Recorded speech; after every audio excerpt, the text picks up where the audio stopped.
சத்வானேஸ் நேயர்களுக்கு வணக்கம். ஸோ இன்றைக்கி நம்ம கூட ஷாலினி மேம் இருக்காங்க. அவங்கக்கிட்ட ஆறானா என்ன, அந்த ஆறாவை எப்படி நம்ம கிளென்சிங் பண்ணுறது, அந்த ஆறாவை எப்படி நம்ம ஸ்ட்ரென்தன் பண்ணுறது அப்படின்ற நிறைய விஷயங்களை நம்ம மேம்கிட்ட கேட்டு தெரிஞ்சுக்க போகிறோம். வாங்க பார்க்கலாம். மேம் வணக்கம். வணக்கம் சார். மேம், இந்த ஆறாவை பற்றின டாபிக் ரொம்ப பெருசாக பேசப்படுது. அதை கொஞ்சம் சுருக்கமாக கொஞ்சம் தெளிவாக சொன்னீங்கன்னா கொஞ்சம் பரவாயில்ல. ஓகே, நம்மளுக்கு ஆறா அப்படிங்கிறது சூக்ஷ்ம உடல்னு ரொம்ப ஷார்ட்டாக நம்ம தெரிஞ்சுக்கலாம். இந்த சூக்ஷ்ம உடல் அப்படிங்கிறது ஒளியால் நிறைஞ்சது, அதாவது லைட் எனர்ஜி அப்படின்னு சொல்லுவாங்க. நம்மளை சுற்றியும் ஒரு மின்காந்த அலைகள் நம்மளை சுற்றியும் உருவாகிக்கிட்டே இருக்கும். ஒவ்வொரு நிமிஷமும் அந்த மின்காந்த அலைகள் மாறிக்கிட்டே இருக்கும்.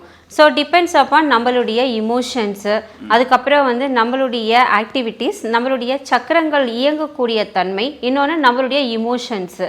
ஸோ ஃபிசிக்கல் லெவலில் நம்ம என்ன மாதிரி வேலை செய்கிறோம், நம்ம எப்படி நம்மளுடைய கோபமாக இருக்கோமா இல்லை சந்தோஷமாக இருக்கோமா அப்படிங்கிறத பொறுத்தது. இன்னொன்று நம்மளுடைய பிளானட் அலைன்மெண்ட்டை பொறுத்து நம்மளுடைய ஆறாவுடைய லெவல் மாறிக்கிட்டே இருக்கும். ஸோ எலக்ட்ரோ மேக்னெட்டிக் ஃபீல்டு நம்மளை சுற்றி ஒரு காந்தத்தன்மையை உருவாக்கிக்கிட்டே இருக்கும். அந்த காந்தத்தன்மையை தான் நம்ம ஆறான்னு சொல்கிறாங்க.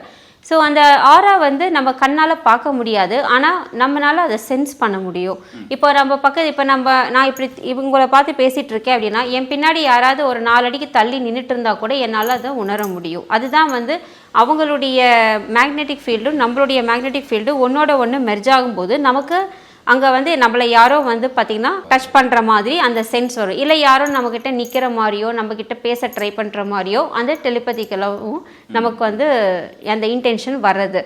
ஸோ ஆரா அப்படிங்கிற அந்த எலக்ட்ரோ மேக்னெட்டிக் ஃபீல்டு நமக்கு நல்ல ஆரோக்கியமாக இருக்கிற பட்சத்தில் நமக்கு நிறைய நல்ல விஷயங்கள் நம்ம லைஃப்பில் நடக்கிறதுக்கு ஆரம்பிக்கும்.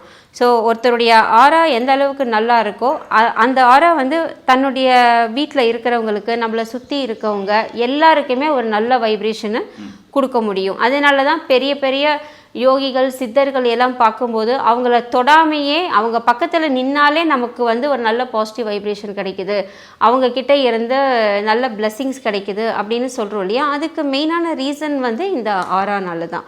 ஏன்னா சித்தர்களுடைய ஆறாவோ இல்லை மாஸ்டர்ஸுடைய ஆறா, இந்த பெரிய பெரிய தலைவர்கள் அந்த மாதிரிலாம் இருப்பாங்கள்ல, விஐபிஸ் அந்த மாதிரிலாம், அவங்களுடைய ஆறாலாம் பார்த்திங்கன்னா ரொம்ப தூரத்துக்கு ரொம்ப லாங் டிஸ்டன்ஸ்லேயும் இருக்கும், அதே சமயத்தில் ரொம்ப ஸ்ட்ராங்காகவும் இருக்கும். சம்டைம்ஸ் நம்ம சில மூலிகைகள்லாம் பயன்படுத்தும் போது, இப்போ நம்மளுடைய தெய்வீக மூலிகைகள் பயன்படுத்துகிறோம், வீட்டில் நம்ம சாம்பிராணி யூஸ் பண்ணுறோம். சாம்பிராணிங்கிறது நம்ம வீடுகளில் நம்ம பயன்படுத்துறது. இதையெல்லாம் தாண்டி தெய்வீக மூலிகைகள் சொல்லி நிறையா இருக்குது. ஃபார் எக்ஸாம்பிள் பார்த்திங்கன்னா இங்கே செங்காலி, தேவதாரு அந்த மாதிரி எல்லாம் இருக்குது பார்த்திங்களா. அதெல்லாம் வச்சு நம்ம கையில் ஹோல்ட் பண்ணியிருக்கும் போது நம்மளுடைய ஆறா பல மடங்கு ரொம்ப பெருசாகும். இது நம்ம இன்னொரு பொருளை வச்சு நம்மளுடைய ஆறாவை ஸ்ட்ரென்தன் பண்ணிக்கிறது. இப்போ நம்ம ஜெம் ஸ்டோன்ஸ் எல்லாம் யூஸ் பண்ணுறது, மாணிக்கம், முத்து, வைடூரியம், அப்புறம் எமரால்டு, இது அப்புறம் இன்னும் கிறிஸ்டல்ஸ் பயன்படுத்துறது, அமித்திஸ்ட்டு, அந்த மாதிரி எல்லோ சிட்ரெயின், ஜேடு, அந்த மாதிரியெல்லாம் நிறைய கிறிஸ்டல்ஸ் இருக்குது. இதெல்லாம் பயன்படுத்தும் போதும் நமக்கு என்ன ஆகுதுன்னா ஆரா நல்லா பில்ட் ஆகும். பட் இதெல்லாம் எதுவுமே இல்லாமையே நான் என்னோடய ஆறாவை ஸ்ட்ராங்காக வச்சுக்கணும் அப்படின்னு நினச்சாங்க அப்படின்னா அதுக்கு ப்ரீத்திங் எக்ஸசைஸ் ரொம்ப ரொம்ப இம்பார்ட்டன்ட். ப்ரீத்திங் அப்படின்னாலே ரொம்ப கஷ்டப்பட்டு பண்ணணும்னு நினைக்கிறாங்க. அது கிடையவே கிடையாது. மார்னிங் எழுந்திரிச்ச உடனே பெட்டில் உட்காந்து அப்போவே நீங்கள் பண்ணிடணும். ஏன்னா 5 டைம்ஸ் மட்டும் நீங்கள் பண்ணாலே போதும். ஜஸ்ட்டு அப்படியே மெதுவாக ஸ்லோவாக இன்ஹேல் பண்ணணும், ஸ்லோவாக எக்ஸேல் பண்ணணும். ஹோல்டெல்லாம் பண்ணவே கூடாது. Inhale exhale, inhale exhale, inhale exhale, இவ்வளோதான். இதை ஒரு 5 டைம்ஸ் பண்ணிட்டீங்கன்னா அந்த ஆரா கிளென்சிங் அப்படிங்கிறது உள்ளே இருந்து அந்த பிராணசக்தியை எக்ஸ்பேண்ட் பண்ணுறதுக்கு ஆரம்பிக்கும். அது ஒரு விஷயம். இன்னொன்று நீங்கள் சேஜுன்னு சொல்லக்கூடியது, அதாவது ஒன்றா நம்ம வீடுகளில் வளரக்கூடிய துளசி இருக்கு இல்லையா, அதில் அந்த துளசியை காஞ்ச துளசி இருக்கும்ல, காஞ்ச துளசி அந்த ஸ்டிக்கை அதை கொஞ்சமாக அதை பற்ற வச்சு அந்த புகையை நம்ம சுவாசிக்கிறது. ஜஸ்ட்டு இந்த ஃப்ரண்டில் வச்சுட்டு நமக்கு அந்த புகை நம்ம மேலே படுற மாதிரி வைக்கிறது. ஏன்னா நீங்கள் அந்த நோஸ் வழியாக உள்ளே இழுக்கணுங்கிற அவசியமே கிடையாது. நான் என்னென்னு சொல்கிறேன்னா நம்ம எனர்ஜி ஃபீல்டில் அந்த புகை படணும், அவ்வளோதான். அப்போது அந்த பர்ன் பண்ணிவிட்டு அந்த புகை பட்டாலே போதும், உங்கள் ஆரா கிளென்சிங் அங்கே நடக்கும். இது ஒன்று. இன்னொன்று சாம்பிராணி R herbal incense stick, herbal ஊதுபத்தி, அதாவது ஆர்கானிக்காக இருக்கணும்.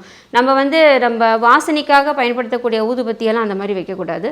நான் என்ன சொல்கிறேன்னா உங்களுடைய ரொம்ப ட்ரஸ்ட்ஃபுல்லான ஆர்கானிக் ஊதுபத்தி இல்லை வந்து இந்த சாம்பிராணி அந்த சின்ன சின்ன இதெல்லாம் இருக்கும்ல அந்த பீசஸ் அதோடைய புகையும் கூட உங்களுடைய ஆராவை கிளென்சிங் பண்ணும். அது ஒன்று. இன்னொன்று வந்து முத்திரைகள். முத்ராஸ் வந்து பார்த்திங்கன்னா நம்ம ஆராவை கிளென்ஸ் பண்ணோம்.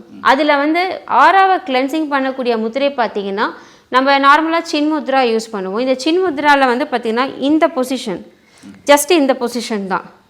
இதை மட்டும் வச்சு ஒரு நிமிஷம் நீங்கள் உட்கார்ந்தாலே போதும், உங்கள் ஆரா வந்து இப்படி எக்ஸ்பேண்ட் ஆகிறத நம்மளால ஃபீல் பண்ண முடியும். ஸோ அது வந்து கிளென்சிங் நடக்கும், சக்ராஸையும் அலைன்மெண்ட் பண்ணிடும், அதே சமயத்தில் சக்ராஸை வந்துட்டு நல்லா ஓப்பனாக ஒர்க் பண்ண வைக்கும்.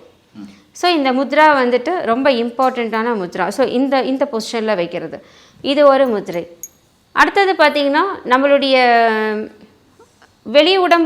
வெளி சைடில் இருக்கிற ஆராவுடைய தன்மைக்கும் நம்ம ஃபிசிக்கல் பாடி இதுக்குள்ளேயே ஒரு ஆரா மெர்ஜ் ஆகிட்டு இருக்கு. ஸோ இந்த ஆராவையும் கிளென்ஸ் பண்ணணும். அப்படிங்கிற பட்சத்தில் என்ன பண்ணணும்னா ரைட் ஹேண்ட் வந்து செஸ்ட்லேயும் இந்த லெஃப்ட் ஹேண்ட் வந்து இப்படி சோலார் ஃப்ளெக்ஸஸ்ங்கிறது நம்ம வயிறோட மேல் பக்கம் இந்த மாதிரி வச்சுட்டு ஒரு நிமிஷம் நீங்கள் இப்படி வச்சு பாருங்கள். உங்களுடைய ஹார்ட் எனர்ஜி ரொம்ப வந்து லாக்காக இருக்கும். ஏதோ ஒரு இமோஷன்ஸ்னால லாக்காக இருக்குது அப்படின்னா டெம்ப்ரவரியாக உங்கள் ஹார்ட்டை வந்து இது ஓப்பன் பண்ணி கொடுக்கும். பல பேருக்கு வந்து ஹார்ட் ப்ராப்ளம், ஹார்ட் அட்டாக்கு, இல்லை வந்து லங்ஸ் ப்ராப்ளம் வர்றது, டைஜஷன் ப்ராப்ளம் வர்றது எல்லாமே இந்த ஆரா டேமேஜ் ஆகிறதுனால தான்.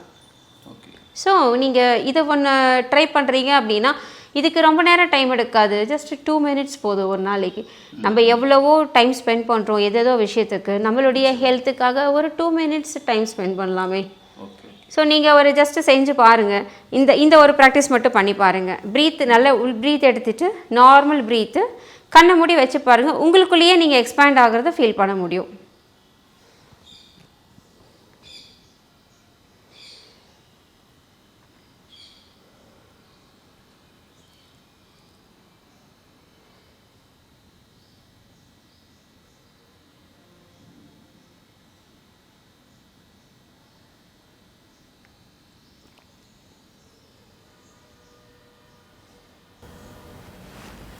எஸ் மேம், வர முடிஞ்சது.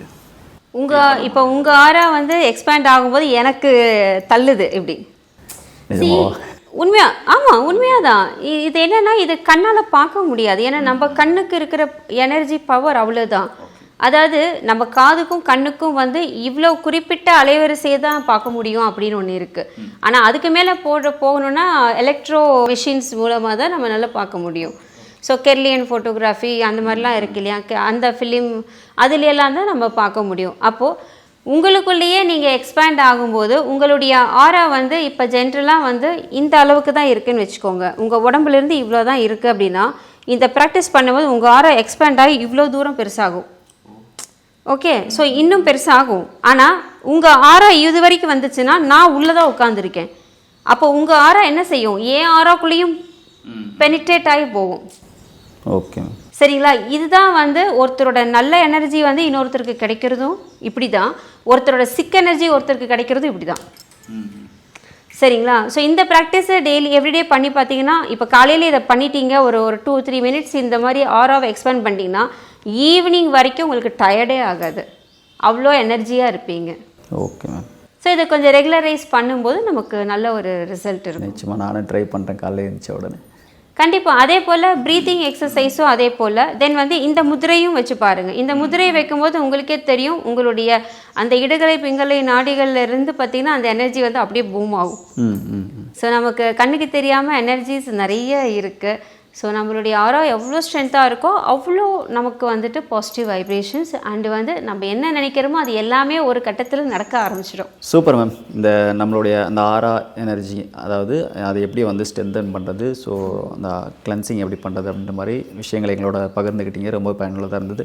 என்ன விவர்ஸ் மேம் சொன்ன விஷயங்கள்லாம் கேட்டிருப்பீங்கன்னு நினைக்கிறேன். ஸோ நீங்களும் வந்து இந்த பயிற்சிகளை மேம் சொன்ன அந்த ஆரா பயிற்சிகளை வந்துட்டு ட்ரை பண்ணுங்கள். ஸோ நிச்சயமாக ஹார்ட்டுக்கும் நல்லது, உங்களுடைய இந்த ஆரா வந்துட்டு எக்ஸ்பிளைன் ஆகிறது உங்களால் உணர முடியும்.